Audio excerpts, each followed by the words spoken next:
రాష్ట్రంలో సుదీర్ఘ తీర ప్రాంతాన్ని సద్వినియోగం చేసుకునేలా ఏపీని మారిటైమ్ హబ్గా తీర్చిదిద్దాలని దీనిపై అధికారులు ప్రత్యేక దృష్టి పెట్టాలని ముఖ్యమంత్రి చంద్రబాబు నాయుడు ఆదేశించారు.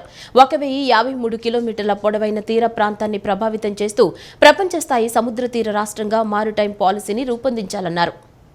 మారిటైమ్ హబ్పై సచివాలయంలో ముఖ్యమంత్రి చంద్రబాబు నాయుడు బుధవారం సమీక్ష నిర్వహించారు. ఏపీని వరల్డ్ క్లాస్ మారిటైమ్ స్టేట్గా వినూత్న విధానాలతో తీర ప్రాంతాన్ని అభివృద్ధి చేయటం, మౌలిక వసతుల కల్పన, సమర్థవంతమైన పాలన ద్వారా సుస్థిర ఆర్థిక వృద్ధి సాధించడం రాష్ట్ర విజన్గా పేర్కొన్నారు. పోర్ట్ డెవలప్మెంట్, ఫ్రాడ్ proximal area development, fish building cluster, అనుబంధ సముద్ర కార్యకలాపాలు ఇలా 4 ముఖ్య ప్రతిపాదిత అంశాలు మారిటైమ్ పాలసీలో పొందుపరుస్తున్నట్లు అధికారులు ముఖ్యమంత్రికి వివరించారు. క్రూయిజ్ టెర్మినల్స్, ప్రోటెల్స్ వంటి వాటితో మారిటైమ్ టూరిజం అభివృద్ధి చేయాలని అన్నారు. క్లీన్ ఎనర్జీ వినియోగించి స్వయం సమృద్ధి సాధించేలా పోర్టులను తీర్చిదిద్దాలని పేర్కొన్నారు. ఈగల్ పేరుతో యాంటీ నార్కోటిక్స్ టాస్క్ ఫోర్స్ ను ఏర్పాటు చేయనున్నట్లు హోంమంత్రి అనిత తెలిపారు. ప్రతి జిల్లాలో narcotics control cell, narcotics police station ఏర్పాటు చేస్తామన్నారు. ముఖ్యమంత్రి చంద్రబాబు చేతుల మీదుగా ఈగల్ 1972 టోల్ ఫ్రీ నంబర్ను ఆవిష్కరించనున్నట్లు పేర్కొన్నారు. జాయింట్ టాస్క్ ఫోర్స్ ద్వారా గంజాయి రవాణాపై నిఘా పెడతామని చెప్పారు. వచ్చే 6 నెలల్లో రాష్ట్రంలో గంజాయి వినియోగం లేకుండా చేసే దిశగా అన్ని మార్గాలపైన దృష్టి సారిస్తామని తెలిపారు. గంజాయి, డ్రగ్స్ నియంత్రణపై హోంమంత్రి అనిత అధ్యక్షతన బుధవారం సచివాలయంలో ఏపీ కేబినెట్ సబ్ కమిటీ సమావేశం జరిగింది. యాంటీ నార్కోటిక్స్ టాస్క్ ఫోర్స్ పేరును ఈగల్గా మార్చడంపై చర్చించారు. ఈగల్ టాస్క్ ఫోర్స్ విధి విధానాలతో పాటు కీలక నిర్ణయాల దిశగా సబ్ కమిటీ సమాలోచనలు జరిపింది. మంత్రులు లోకేష్, సత్యకుమార్, కొల్లు రవీంద్ర, సంధ్యారాణి భేటీలో ఉన్నారు. భేటీ అనంతరం మంత్రి అనిత మాట్లాడుతూ ఈగల్ పేరుతో యాంటీ నార్కోటిక్స్ టాస్క్ ఫోర్స్ ఏర్పాటు చేయనున్నట్లు తెలిపారు. ముఖ్యమంత్రి చంద్రబాబు చేతుల మీదుగా ఈగల్ 1972 టోల్ ఫ్రీ నెంబర్ను ఆవిష్కరించనున్నట్లు పేర్కొన్నారు. జాయింట్ టాస్క్ ఫోర్స్ ద్వారా గంజాయి రవాణాపై నిఘా పెడతామని చెప్పారు. గంజాయి సాగు, సరఫరాపై ఉక్కుపాదం మోపుతామని హెచ్చరించారు. రాష్ట్రంలో గంజాయి, డ్రగ్స్ ఆనవాళ్లు లేకుండా చేస్తామన్నారు. ప్రజలను చైతన్యపరిచి డ్రగ్స్ వాడకాన్ని నిరోధిస్తామని మంత్రి అన్నారు. అత్యాధునిక టెక్నాలజీ వినియోగంతో గంజాయి, డ్రగ్స్ నియంత్రణకు అడుగులు వేస్తున్నామని పేర్కొన్నారు. ఇందుకోసం మహాసంకల్పం పేరుతో భారీగా అవగాహన సదస్సుల నిర్వహణకు కసరత్తు చేస్తున్నామని తెలిపారు. వచ్చే 6 నెలల్లో రాష్ట్రంలో గంజాయి వినియోగం లేకుండా చేసే దిశగా అన్ని మార్గాలపైన దృష్టి సారిస్తామని తెలియజేశారు.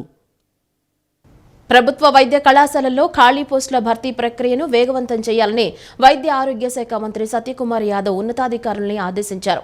ప్రొఫెసర్లు, అసోసియేట్ ప్రొఫెసర్లు, అసిస్టెంట్ ప్రొఫెసర్ల పోస్టుల భర్తీకి చర్యలు తీసుకోవాలన్నారు. వైద్య విద్యా బోధనలో ప్రమాణాలు పెంచడం ద్వారా సమర్థులైన డాక్టర్లను సమాజానికి అందించిన వారవుతారని, ప్రమాణాల విషయంలో మాత్రం రాజీ పడొద్దని మంత్రి స్పష్టం చేశారు. ప్రమాణాల్ని పాటించడం ద్వారా ఇక్కడ చదివిన వైద్య విద్యార్థులు ఏపీ బ్రాండ్ ఇమేజ్ ను పెంచిన వారవుతారన్నారు. ప్రభుత్వ వైద్య కళాశాలల ప్రిన్సిపాలతో వెలగపూడి ఏపీ సచివాలయం నుంచి వైద్య ఆరోగ్య శాఖ మంత్రి సత్యకుమార్ యాదవ్ బుధవారం వర్చువల్గా సమీక్షించారు. వైద్య విద్యార్థుల హాజరు శాతంపై ప్రిన్సిపాళ్లు ప్రత్యేక దృష్టి సారించాలని మంత్రి సూచించారు. వైద్య కళాశాలలో బోధకుల హాజరు శాతం కూడా పక్కాగా ఉంటేనే సమర్థులైన వైద్యులను సమాజానికి అందించగలుగుతారని మంత్రి సత్యకుమార్ యాదవ్ చెప్పారు. మిగతా విద్యార్థులతో వైద్య విద్యార్థుల్ని పోల్చలేమని, మెరుగైన ఆరోగ్య సంరక్షణలో వీరు కీలక పాత్ర పోషించాల్సి ఉంటుందని మంత్రి అన్నారు.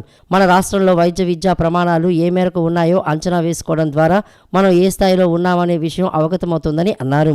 కేంద్ర ప్రభుత్వ విద్యా మంత్రిత్వ శాఖ ఇచ్చే NIRF ర్యాంకింగ్ సాధించేందుకు ప్రయత్నాలు ముమ్మరం చేయాలని, ర్యాంకింగ్ పొందడం వల్ల వైద్య కళాశాలల ప్రతిష్ట మరింత పెరుగుతుందన్నారు.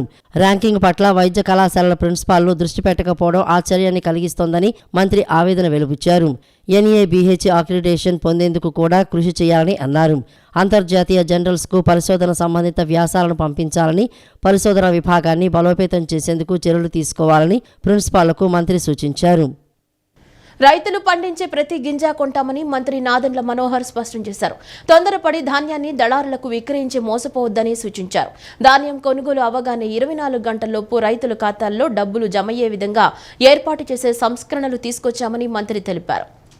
రైతులు పండించే ప్రతి గింజ కొంటామని మంత్రి నాదెండ్ల మనోహర్ స్పష్టం చేశారు. తుఫాను పేరుతో తక్కువ ధరకే నాణ్యం కొనుగోలు చేస్తున్న దళారులపై చర్యలు తీసుకుంటామని ఆయన హెచ్చరించారు. దుగ్గిరాల, తాడేపల్లి మండలాల్లోని రైతులను ఆయన పలకరించారు. ఈ క్రమంలో మంత్రి నాదెండ్ల మాట్లాడుతూ తొందరపడి ధాన్యాన్ని దళారులకు విక్రయించి మోసపోవద్దని సూచించారు. రాష్ట్ర ప్రభుత్వమే కొనుగోలు చేస్తుంది. ఇందుకు చర్యలు తీసుకోవాలని అధికారులను ఆదేశించారు. ధాన్యం కొనుగోలు విషయంలో గత సంవత్సరంతో పోలిస్తే కనీ విని ఎరుగని రీతిలో ఈ సంవత్సరం 4,50,000 మెట్రిక్ టన్నుల ధాన్యం కొనుగోలు చేయడం పూర్తయిందని మంత్రి నాదెండ్ల వెల్లడించారు. ధాన్యం కొనుగోలు అవగానే 24 గంటల్లోపు రైతుల ఖాతాలో డబ్బులు జమ అయ్యే విధంగా ఏర్పాట్లు చేసే సంస్కరణలు తీసుకువచ్చామని మంత్రి తెలియజేశారు. పర్యాటక ఆంధ్రప్రదేశ్కు బాటలు వేస్తూ అఖండ గోదావరి గండికోట అభివృద్ధికి కేంద్ర ప్రభుత్వ పథకమైన సాస్కీ ద్వారా 113.751 కోట్ల నిధులు విడుదలయ్యాయని రాష్ట్ర పర్యాటక సాంస్కృతిక సినిమాటోగ్రఫీ మంత్రి కందుల దుర్గేష్ వెల్లడించారు.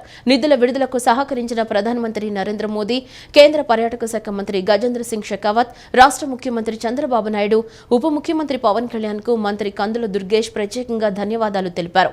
కేంద్ర ప్రభుత్వం సాస్కీ స్కీమ్ 2024-25 ద్వారా విడుదల చేసిన నిధులతో ఆంధ్రప్రదేశ్లో పర్యాటక అభివృద్ధికి నూతనోత్తేజం తెచ్చిందని మంత్రి దుర్గేష్ పేర్కొన్నారు. పర్యాటక ఆంధ్రప్రదేశ్కు బాటలు వేస్తూ అఖండ గోదావరి గండికోట అభివృద్ధికి కేంద్ర ప్రభుత్వం పథకమైన సాస్కీ ద్వారా 113.751 కోట్ల నిధులు విడుదలయ్యాయని రాష్ట్ర పర్యాటక సాంస్కృతిక సినిమాటోగ్రఫీ మంత్రి కందుల దుర్గేష్ వెల్లడించారు. ఈ నిధులతో అఖండ గోదావరి గండికోట ప్రాంతాల్లో మౌలిక వసతులు సౌకర్యాల కల్పనతో పాటు పర్యాటకులను ఆకర్షించేలా ఏర్పాట్లు చేస్తామని తెలిపారు. గండికోటను ఇండియన్ గ్రాండ్ కేనియన్లా అభివృద్ధి చేయవచ్చునన్న డిప్యూటీ సీఎం పవన్ కళ్యాణ్ ఆలోచనను ఆచరణలో చేసి చూపిస్తామని ఈ సందర్భంగా తెలిపారు. కేంద్రం సాస్కీ స్కీమ్ ద్వారా తొలి విడతగా 66% నిధులు మంజూరు చేసిందని, ఆ నిధుల్లో 75% వినియోగించాక మిగతా 34% విడుదల చేస్తుందని ఉత్తర్వుల్లో పేర్కొన్నట్లు మంత్రి దుర్గేష్ వివరించారు. కీలకమైన ప్రాజెక్టులను తగిన విధంగా అభివృద్ధి చేయడం ద్వారా రాష్ట్రంలోని పర్యాటకులనే కాకుండా జాతీయ అంతర్జాతీయ పర్యాటకులను సైతం ఆకర్షించవచ్చని మంత్రి తెలిపారు. ఇప్పటికే రాష్ట్ర ప్రభుత్వం తరపున సంబంధిత ప్రాజెక్టులకు సంబంధించిన సమగ్ర నివేదికలను కేంద్రానికి సమర్పించామని మంత్రి గుర్తు చేశారు. రాష్ట్రంలో వెనుకబడిన తరగతులకు గౌరవప్రదమైన జీవనం అందించడమే లక్ష్యంగా కూటమి ప్రభుత్వం ముందడుగులు వేస్తోందని రాష్ట్ర మైన్స్ జియాలజీ మరియు ఎక్సైజ్ శాఖ మంత్రి వర్యులు కొల్లు రవీంద్ర తెలిపారు.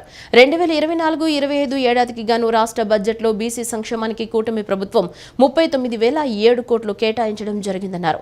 ఎన్నికల ముందు ప్రకటించిన బీసీ డిక్లరేషన్లో పేర్కొన్న అన్ని అంశాలను అమలు చేయడానికి సీఎం చంద్రబాబు కృత నిశ్చయంతో ఉన్నారని చెప్పారు. గొల్లపూడి బీసీ సంక్షేమ భవనంలో ఆంధ్రప్రదేశ్ అగ్నికుల క్షత్రియ వెల్ఫేర్ అండ్ డెవలప్మెంట్ కార్పొరేషన్ చైర్మన్గా చిలకలపూడి పాపారావు పదవీ బాధ్యతలు స్వీకరించారు.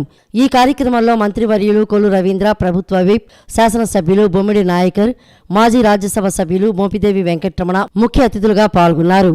ఈ సందర్భంగా రాష్ట్ర మైన్స్ జియాలజీ అండ్ ఎక్సైజ్ శాఖ మంత్రి కొల్లు రవీంద్ర మాట్లాడుతూ రాష్ట్రంలో వెనుకబడిన తరగతులకు గౌరవప్రదమైన జీవనం అందించడమే లక్ష్యంగా కూటమి ప్రభుత్వం ముందడుగులు వేస్తోందని అన్నారు. ఎన్నికల ముందు ప్రకటించిన బీసీ డిక్లరేషన్లో పేర్కొన్న అన్ని అంశాలను అమలు చేయడానికి సీఎం చంద్రబాబు కృతనిశ్చయంతో ఉన్నారని అన్నారు. ఇందులో భాగంగా 15 మంది కార్యవర్గ సభ్యులతో అగ్నికుల క్షత్రియ కార్పొరేషన్ ఏర్పాటు చేయడం శుభపరిణామమని పేర్కొన్నారు.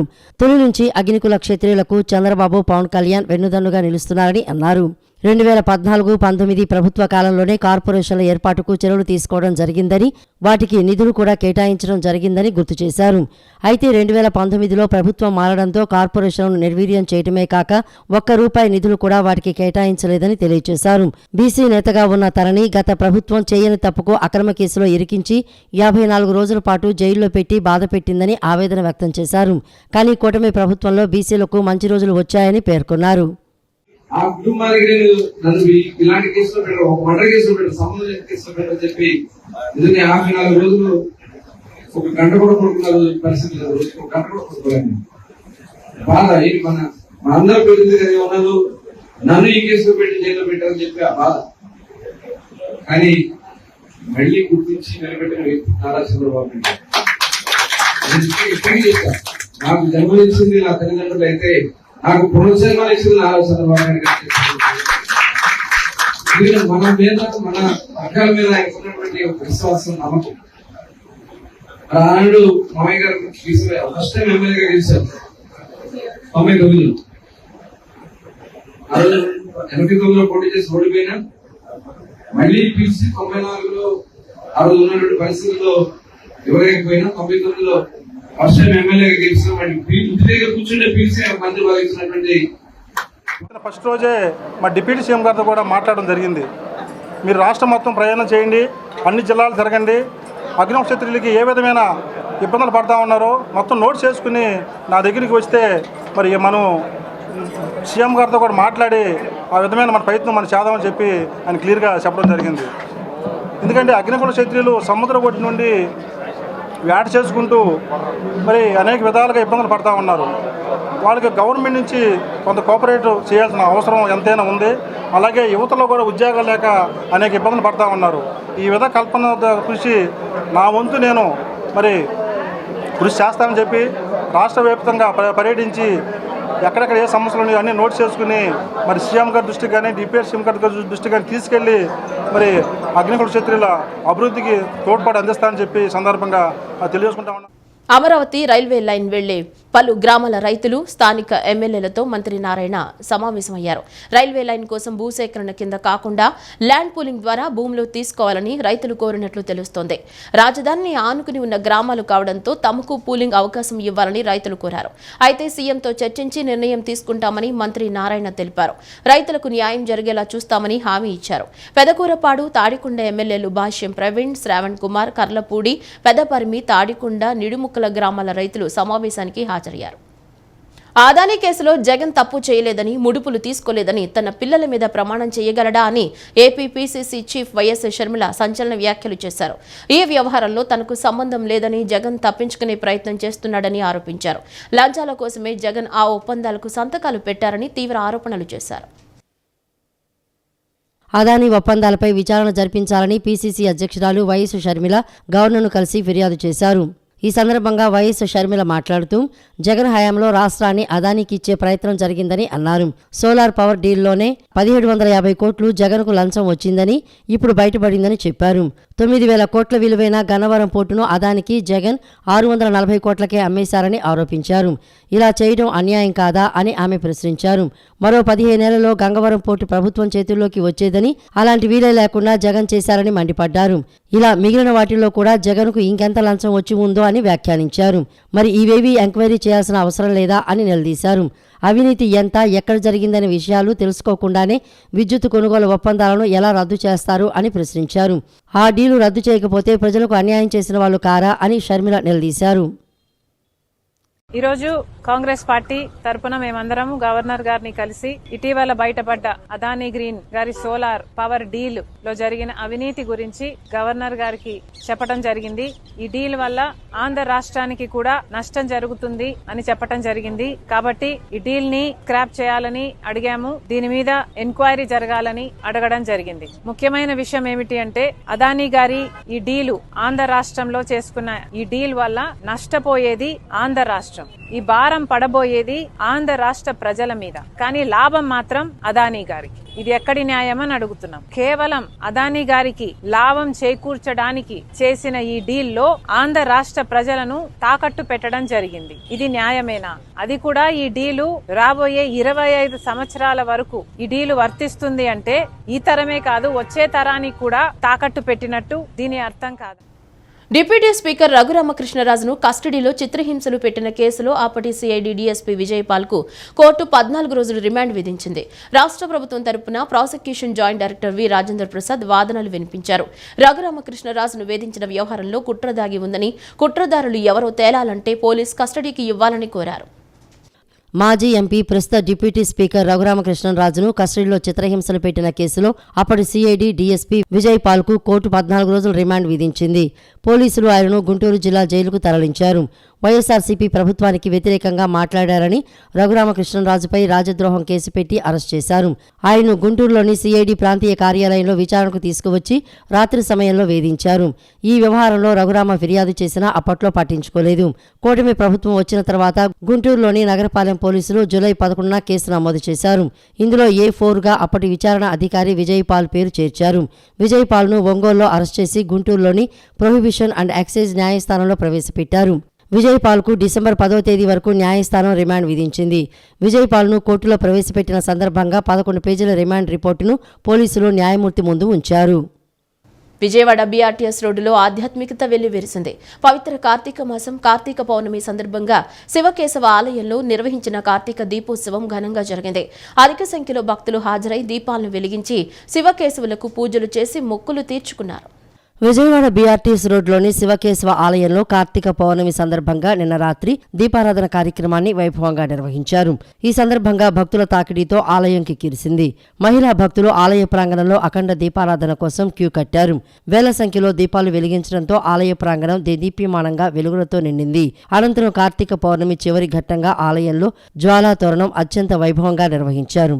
ప్రత్యేక ఆకృతుల్లో దీపాలతో అలంకరణ చేపట్టి వాటిని వెలిగించారు. దీపోత్సవంలో పెద్ద సంఖ్యలో పాల్గొన్న మహిళలు పరమశివుని స్తోత్రించి దీపాలు వెలిగించి ఆనందభరితులయ్యారు. ఈ కార్యక్రమంలో మూడే సరోజ, పుట్టే రాజేశ్వరి, ముక్త పార్వతి తదితరులు పాల్గొన్నారు. మేము ప్రతి సంవత్సరం ఆ దేవుడు అనుగ్రహం ఉండాలని, ఆ దేవుడికి పూజ చేస్తే మనకు మంచి జరిగిద్దని, మన పిల్లలు మన కుటుంబం అందరూ బాగుండాలని మేము ఎప్పుడు కోరుకొని ప్రతి సంవత్సరం ఒక 4-5 కలిసి చేస్తామండి. బాగా గ్రాండ్గా చేస్తాము. ఎంత అని ఎవరు వచ్చినా సరే బాగా చేసుకుంటాం. అందరం ఆడవాళ్ళు పొద్దున్నే లేచి తెల్లారుజామున లేచి 3ంటికి లేచి స్నానాలు చేసి ఇంట్లో పూజ చేసుకొని మరీ గుడికి వచ్చి పూజ చేసుకొని ఏదైనా ఇలాంటివి ఉంటే కదా అందరం కలిసి ఒక మాట మీద ఉండి అందరం చేస్తామండి. బాగా చేసుకుంటాం. ఆ దేవుడు చల్లగా ఉండాలి, మేము చల్లగా ఉండాలి, దేవుడు బాగా చూడాలి మన కుటుంబం. ప్రతి సంవత్సరం ఈ టెంపుల్కి వస్తాను. చాలా బాగా చేస్తారండి పూజలు. 100 పువ్వుతో రోజు అభిషేకం, పూజలు, పాలాభిషేకం, నెయ్యి అభిషేకం, మొత్తం అభిషేకాలంటే చాలా బాగా చేస్తారండి పంతులు గారు. మేము ప్రతి సంవత్సరం మాకు ఇక్కడ దీపాలు పెట్టుకోవడానికి పర్మిషన్ ఇస్తారు. మేము అందరం మొత్తం మా కమిటీ వాళ్ళందరం వచ్చి ఇక్కడ దీపాలు పెట్టుకుంటామండి. చాలా బాగా పూజలు చేస్తారు. బాబా దర్శనం అని, శివయ్య దర్శనం అని, చాలా చాలా చాలా భోజనాలని అన్నీ ఇంక చెప్పాలంటే ఎన్నో ఉన్నాయి, నేను చెప్పలేకపోతే. మాసం బాగా చేశారు. శివాలయంలో, కేశవ ఆలయంలో అందరూ వచ్చి బాగా చేశారు. పూజలు కలర్ఫుల్తో అన్నీ బాగా చేశారు. భోజనాలు అన్నీ బాగా పెట్టారు. ప్రతి సంవత్సరం బాగా చేస్తారు. రాష్ట్రానికి ప్రత్యేక హోదా సాధనకు ముఖ్యమంత్రి చంద్రబాబు, ఉప ముఖ్యమంత్రి పవన్ కళ్యాణ్లు కేంద్రంపై పోరాడాలని ప్రజాశాంతి పార్టీ అధ్యక్షులు కేఏ పాల్ కోరారు. ప్రత్యేక హోదా గురించి చంద్రబాబు ఎందుకు మాట్లాడడం లేదని ప్రశ్నించారు. ఈవీఎంల వల్లే తమ పార్టీ ఓడిపోయిందని మాజీ ముఖ్యమంత్రి జగన్ చెప్పడం సరికాదన్నారు. విశాఖ ఉక్కు కర్మాగారాన్ని ప్రైవేటీకరణ చేయవద్దని హైకోర్టులో పిటిషన్ వేసినట్లు చెప్పారు. ప్రజాశాంతి పార్టీ అధ్యక్షుడు కేఏ పాల్ బుధవారం విజయవాడ ప్రెస్ క్లబ్లో విలేకరులతో మాట్లాడారు. ప్రత్యేక హోదా వల్ల కలిగే ప్రయోజనాలపై కోర్టులో కేసు వేశారని, విచారణలో తన వాదనలు వినిపించారని చెప్పారు. ఈ కేసును కోర్టు డిసెంబర్ 11వ తేదీకి వాయిదా వేసినట్లు తెలిపారు. ప్రత్యేక హోదా గురించి చంద్రబాబు ఎందుకు మాట్లాడడం లేదని ప్రశ్నించారు. ఈవీఎంల వల్లే తమ పార్టీ ఓడిపోయిందని మాజీ ముఖ్యమంత్రి జగన్ చెప్పడం సరికాదన్నారు. విశాఖ ఉక్కు కర్మాగారాన్ని ప్రైవేటీకరణ చేయవద్దని హైకోర్టులో పిటిషన్ వేసినట్లు చెప్పారు. ప్లాంట్ కోసం చాలా రోజులు నిరసనలు, దీక్షలు చేపట్టినట్లు తెలిపారు. కేంద్రంలో కాంగ్రెస్ పార్టీకి మద్దతు తెలిపితే రాష్ట్రానికి అన్ని విధాలా మేలు కలుగుతుందన్నారు. ప్రత్యేక హోదా సాధించే వరకు తన పోరాటం ఆగదని పాల్ స్పష్టం చేశారు. ప్రత్యేక హోదా వల్ల రాష్ట్రానికి లాభం ఏంటి? 6 కోట్లు బెనిఫిట్లు ఎలా పొందుతారు? ఇప్పుడే కోర్టు 17లో వాదనలు వినిపించి వచ్చారు. జస్టిస్ నరేంద్ర గారు, కోర్టు 17లో second most senior justice, graciously heard the matter in detail until 4 p.m. and given the opportunity for Andhra Pradesh Chandrababu Naidu గారికి ప్రత్యేక హోదా కావాలా వద్దా అడిగాను. వారి అడ్వకేట్ అక్కడ ఉంటుండగే, చంద్రబాబు నాయుడు గారు మీకు ప్రత్యేక హోదా రాష్ట్రానికి కావాలా వద్దా, మీరు ఎందుకు కౌంటర్ ఫైల్ చేయట్లేదు? చంద్రబాబు నాయుడు గారు తెలివైన ఆయన కదా, ఖజానా అంతా ఖాళీ అయిపోయిందని, స్వర్గం అయిపోయింది కోర్టు. తెలుగులో జడ్జి గారు మాట్లాడారు, నేను మాట్లాడానని. విజయవాడ నగరపాలక సంస్థ పరిధిలో పెరిగిన విస్తీర్ణానికి సరిపడా కార్మికుల సంఖ్య లేదని, ఫలితంగా వారిపై అదనపు భారం పడుతూ అనారోగ్యం పాలవుతున్నారని సిఐటియు అనుబంధ municipal corporation workers employees union నేతలు పేర్కొన్నారు. అనారోగ్యంతో మరణించిన కార్మికుల కుటుంబాల్లోని పిల్లలకు ఉద్యోగ అవకాశాలు కల్పించాలని, ఖాళీలు భర్తీ చేయాలని విజ్ఞప్తి చేశారు. మున్సిపల్ ఆప్కాస్ కార్మికులు ఎదుర్కొంటున్న వివిధ సమస్యలను పరిష్కరించాలని కోరుతూ యూనియన్ గౌరవ అధ్యక్షుడు దోనేపూడి కాశీనాథ్ నేతృత్వంలో కలెక్టర్ జి లక్ష్మీశకు బుధవారం వినతిపత్రం అందజేశారు. ఈ సందర్భంగా ఆయన మాట్లాడుతూ వాటర్, పార్క్, వెహికల్ మెకానికల్, వీధి దీపాలు, పట్టణ ప్రణాళిక విభాగాల్లోని కార్మికులకు జీతాలు పెంచాలని కోరారు. పరికరాలు, ఏకరీతి దుస్తులు ఇచ్చేలా చూడాలన్నారు. సంక్షేమ పథకాలు అమలయ్యేలా చూడాలని డిమాండ్ చేశారు. కలెక్టర్ స్పందిస్తూ తన పరిధిలోని సమస్యలను పరిష్కరించనున్నట్లు తెలిపారు. కార్యక్రమంలో యూనియన్ నగర అధ్యక్షులు ఎస్ జ్యోతి బసు, వివిధ విభాగాల బాధ్యులు తదితరులు పాల్గొన్నారు. ఇది చాలా దారుణమైనటువంటి విషయం. 12 రోజుల జీతం ఇవ్వడానికి వచ్చినటువంటి ఇబ్బంది ఏమిటని చెప్పనేటువంటి అడుగుతున్నాం. అది డిఎంఏ నుంచి రావాలి లేదా సిడిఎంఏ నుంచి రావాలని చెప్పనని చెప్తా ఉన్నారు. మంచిదే, అక్కడి నుంచి తెప్పించుకోవాల్సినటువంటి బాధ్యత ఎవరిది? కార్పొరేషన్ తెప్పించుకోవాలి. ఏ అకౌంట్ నుంచి ఏ విధంగా ఏ పద్ధతుల్లో శాలరీ పే చేయాలని చెప్పనేటువంటిది చూడాల్సినటువంటిది వాళ్ళు. కానీ ఆ రకమైనటువంటి పద్ధతి లేకుండా వాళ్ళు చెబితే మేము చేస్తామని చెప్పనేటువంటి పద్ధతుల్లో ఉంది. అయితే ప్రస్తుత కమిషనర్ గారు స్పందించి ఫైల్ పెట్టించి పుటప్ చేయించి పై పర్మిషన్ కోసం రావడం కోసం ఎదురు చూస్తూ ఉన్నారు. మంచిదే, కానీ ఇంతవరకు కనీసం రేపు 10 తారీఖు శాలరీస్తో అయినా ఇవి తోడవుతాయేమోనని చెప్పనేటువంటిది చూస్తూ ఉన్నాం. అందుకని ఇది ఇవ్వాల్సినటువంటి అవసరం ఉంది. రెండోది వీక్లీ ఆఫ్లు, వీటికి సంబంధించినటువంటిదే సండే వీక్లీ ఆఫ్ అనేది. విద్యార్థుల్లో దాగి ఉన్న ప్రతిభను వెలికితీసేందుకు పరీక్షలపై భయం పోగొట్టేందుకు టాలెంట్ టెస్టులు దోహదం చేస్తాయని ప్రొఫెసర్ చంద్రశేఖర్ తెలిపారు. సాయి మీద కోచింగ్ సెంటర్ ద్వారా విద్యార్థులకు ఈసెట్ కోచింగ్ ఇస్తున్నామని చెప్పారు. తమ విద్యా సంస్థలో ఈసెట్ కోచింగ్ తీసుకున్న అనేక మంది విద్యార్థులను సాయి మేధా group of chairman doctor G Ramana ఆధ్వర్యంలో డైరెక్టర్ మజ్జిగ బాలకృష్ణ సారథ్యంలో ర్యాంకర్లుగా తీర్చిదిద్దామని వెల్లడించారు. విజయవాడ సాయి మేధా కోచింగ్ సెంటర్లో ఈసెట్ 2025 ఆఫ్లైన్ విద్యార్థులకు టాలెంట్ టెస్ట్ నిర్వహించారు. ప్రొఫెసర్ చంద్రశేఖర్ సారథ్యంలో విద్యార్థులకు ఈ పరీక్షలు నిర్వహించారు. ఈ టెస్టులో ఉత్తమ ప్రతిభ చూపిన విద్యార్థులకు ప్రశంసా పత్రాలను ప్రదానం చేశారు. ఈ సందర్భంగా చంద్రశేఖర్ మాట్లాడుతూ సాయి మేధా group of chairman doctor G Ramana ఆధ్వర్యంలో డైరెక్టర్ మజ్జిగ బాలకృష్ణ సారథ్యంలో ఈసెట్ 2025 ఆఫ్లైన్ క్లాసులు ప్రారంభమయ్యాయని చెప్పారు. ఈ సందర్భంగా ప్రతి వారం టాలెంట్ టెస్టులు నిర్వహించి విద్యార్థులకు సర్టిఫికెట్లు అందజేస్తున్నట్లు వెల్లడించారు. విద్యార్థుల్లో దాగి ఉన్న ప్రతిభను వెలికి తీసేందుకు పరీక్షలపై భయం పోగొట్టేందుకు టాలెంట్ టెస్టులు దోహదం చేస్తాయని అన్నారు. తమ విద్యా సంస్థల్లో ఈసెట్ కోచింగ్ తీసుకున్న అనేక మంది విద్యార్థులను ర్యాంకులుగా తీర్చిదిద్దామని వెల్లడించారు. స్లిప్ టెస్టులు లాంటివి పెట్టేసి కండక్ట్ చేయడం జరుగుతుంది. ఇలా ఆ టెస్టులు కండక్ట్ చేయడం అంటే మెయిన్ ఎగ్జామ్స్కి వచ్చేసరికి వీళ్ళకి ఫియర్ అనేది ఉండదు. ఒకటి, తర్వాత ప్రాక్టీస్ బాగా ఉంటుంది. దానివల్ల వాళ్ళకి మంచి ర్యాంకులు రావడానికి అవకాశం ఉంటుంది. అంతేకాకుండా ప్రత్యేకంగా వీళ్ళకి డౌట్స్ ఉంటే డౌట్స్ క్లాసులు కూడా తీసుకొని క్లియర్ చేయడం జరుగుతూ ఉంటుంది. ఇది గత దశాబ్దంగా వీళ్ళకి మంచి ర్యాంకులు రావడానికి ఇక్కడ ఉన్నటువంటి కోచింగ్, తర్వాత ప్లానింగ్ చాలా ఇంపార్టెంట్, అది చేయడం జరుగుతూ ఉంది. ఇక్కడ విజయవాడ దానికి సంబంధించి బాలకృష్ణ అలియాస్ బాలు అంటాము.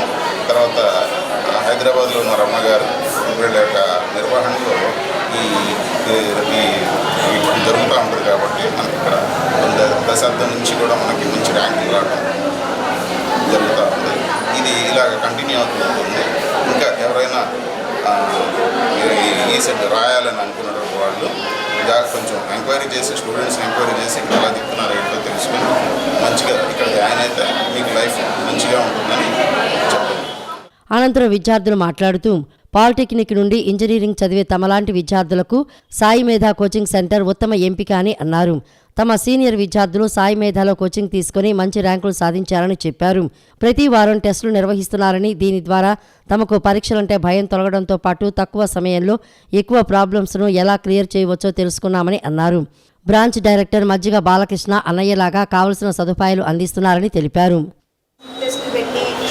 ఆ స్లిప్ టెస్ట్లో ఎవరైతే ఫస్ట్ వస్తారో వాళ్ళకి ప్రైజ్ మనీ ఇచ్చి ఎంకరేజ్ చేస్తూ ఉంటారు. ఇలా చేయడం వల్ల ఈ సెట్లో ర్యాంక్ ఈజీగా కొట్టచ్చు. త్వరగా టైం లిమిట్ లేకుండా త్వరగా ఆన్సర్స్ పెట్టడానికి ఈజీగా ఉంటుంది. సాయి మీద కోచింగ్ సెంటర్ చాలా హెల్ప్ చేస్తుంది ఈ సెట్ కోచింగ్. నాకు ఎంట్రన్స్ ఎగ్జామ్ రాయాలి, సో బీటెక్ వెళ్ళిన తర్వాత నాకు మంచి కెరియర్ ఉండాలంటే ఈ సెట్ నుంచి వెళ్ళే ఛాన్స్ ఉంది. కాబట్టి నేను ఈ సెట్ ఎగ్జామ్ రాస్తున్నాను. సో మా సీనియర్స్ ద్వారా నేను సాయి మీద సజెస్ట్ చేయడం ద్వారా నేను సాయి మీద వచ్చాను. అండ్ అక్కడ వాళ్ళు చెప్పినట్టే రిజల్ట్ కూడా చాలా బాగుంది. ప్రతి వీక్ ఎగ్జామ్స్ కండక్ట్ చేయడం వల్ల నా పొటెన్షియల్ ఏంటో నాకు తెలుస్తుంది.